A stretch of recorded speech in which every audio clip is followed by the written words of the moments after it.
All right, greetings everyone. The purpose of this video is to go over a couple of examples on weighted averages. Now, weighted average, if you've never heard that term, we use it often when there are multiple categories of something that kind of make up a whole value or a whole quantity. But the different categories are not weighted the same, so they're not weighted evenly. So typically when we find a normal average, we assume that in an average where we add everything up and divide by the number of things, we assume that everything holds the same weight. But in weighted averages, that is not the case. So some things may weigh more than others, some may weigh less. And so there's a kind of a different approach to that. So we're going to look at an example related to a class because grades are one of the most common instances of where a weighted average will pop up. So we're going to look at this example where Polly Gahn, a Laurel Ridge Community College student, was taking Math 154 over the summer. And towards the end of the semester, Polly was trying to calculate their overall grade. They found that they had an 80% average on homework assignments. Underline that. So 85% average on homework assignments, 75% average on quizzes, 95% average on practice and class engagement assignments, 85% average on projects, and 86% on the optional final exam. So notice that we're told in each case what Polly's score was in each category. So 80% in homework assignments, 75% in quizzes, 95% on practice and class engagement, 85% on projects, and 86% on the optional final exam. So those are the values or the scores in each category. And in order to calculate a weighted average, the other thing we need is the weights of each of those categories. And so since this example relates to grades in a specific class, we can figure out those weights by looking at the syllabus for the course. So here's the syllabus for Polly's course. Feel free to ignore if it looks similar to a course that you are taking right now. And computer is not being agreeable here. Hold on. Okay, I think I fixed the issue, so we'll go ahead and we'll scroll down here and try to find the weights for the grades, and I believe they're down here. Here they are. So we see that practice and class engagement assignments, those carry a weight of 15%. Homework assignments also carry a weight of 15%. Quizzes carry a weight of 30%. Projects also 30%. The optional final exam makes a another weight of 10% there. Okay, for a total of 100, which hopefully makes sense because 100 is the whole, right? And yeah, so we're going to use these to find our weighted average. Now, one kind of difficult thing about this problem is that both the category values, so the actual scores the student has, are in percentages, and the weights are also in percentages, but we can deal with that. So let me go back to this example here. Okay, and just as a reminder, as we're working through it, so I'm gonna use some shorthand here. So homework assignments, 15% was the weight. Quizzes, let's do Q for quizzes, for 30%. Practice and class engagement, so I'm going to do PCE for that. That is 15%. Projects are 30%, and then the final exam is 10%. So what we're going to do to get our weighted average here is basically we're going to take each of the category values. So for example, for homework assignments to 80% and multiply it by its weight. Now we multiply it by its weight because these are percentages. The weights are percentages. I know the values are also percentages, but we're just going to leave them as they are for now. We're going to take each of these values and multiply them by the weights and convert the weights to a decimal, excuse me. So for homework assignments, the score from up above is 80%.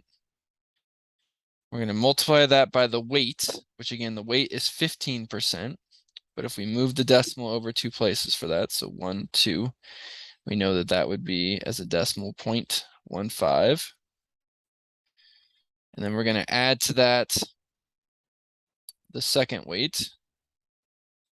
So we'll add, sorry, the second value. So in quizzes, score was 75%. I'll multiply by the weight for quizzes, which was 30%. And so we'll convert that to a decimal. So that'll be 0.3. And then we'll continue on from there. The student had a 95% in practice and class engagement, and the weight there is 15%. So we're going to multiply that by 0.15 plus for projects, the student had an 85%. Multiply that by the weights for those, which are 30% or 0.3 plus, and then finally for the optional final exam, the student got an 86%. We'll multiply by the weight there, which is 10% or 0.1. So our calculation ends up being 80% times 0.15, 75% times 0.3, 95% times 0.15, 85% times 0.13, and then plus 86% times 0.1. And notice again, I know this can be a little confusing, but we left all the actual values, so the actual scores as their percent values, but we converted all of the weights, different category weights, into decimals. So we go ahead, plug this into the calculator.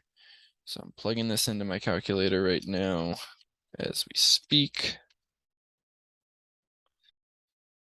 And if I'd really been on top of my stuff, I would have done this beforehand, but I did not. But that's all right. You can wait a second while I calculate it, right?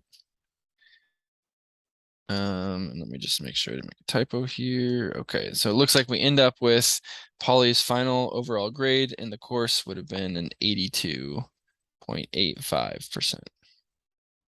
Okay, which we can kind of eyeball to see if that makes sense. If we look through Polly's scores, there's an 80%, a 75, a 95, an 85, and an 86. So somewhere in the 80s probably makes sense. Okay. All right, let's look at another example. And let's see if the computer will work with me here. There we go.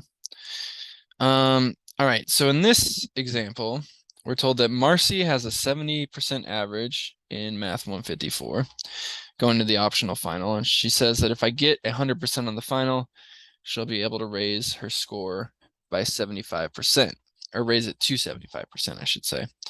And so we want to figure out, is she correct? Now I'm going to bring back in order to do this problem, the different category weights here, right? So in this case, we still have that homework is 15%, quizzes 30%, practice and class engagements 30%, or sorry, 15%, projects are 30%, and the final exam is 10%. And notice they don't give us the breakdown like they did on the last problem for each individual item. All they tell us is that her overall grade going into the final is 70%. And that she's looking to score 100% on the final.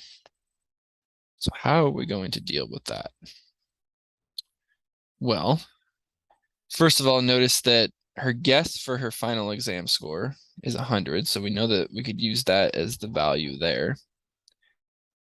And for the rest of these, we don't have their individual values, but we kind of have the accumulation of them all, right? So all together with all those categories and the different scores Marcy's earned in that, we know that that equates to a grade of 75%. And all together, how much of the grade are those things comprising? Well, if we add them up, 15 plus 30 plus 15 plus 30, we know that this is 90% of the overall grade. So what we know is that that 70% there is carrying a weight of 90% of the grade because it's including all of these things here. So to figure out Marcy's final grade, if she did, in fact, earn 100% on the final, we would go ahead and take, like, think of this as, instead of being 5 categories, as just 2 categories. So in this case, she's got a 70% for this first kind of large category that's including homework, quizzes, practice and class engagement, and projects. And that has a weight of 90%. So we convert that to a decimal as 0.9. Plus, she's guessing that she's going to score 100% on that optional final exam, which is 10% of the grade, which is converted to a decimal is 0.1. And so we can go ahead and plug this in the calculator now. And what we find out is that if Marcy does in fact score 100% on the final exam, then her final overall grade would be a 73%. So she is not in fact correct that scoring 100% will raise her grade to 75. Okay.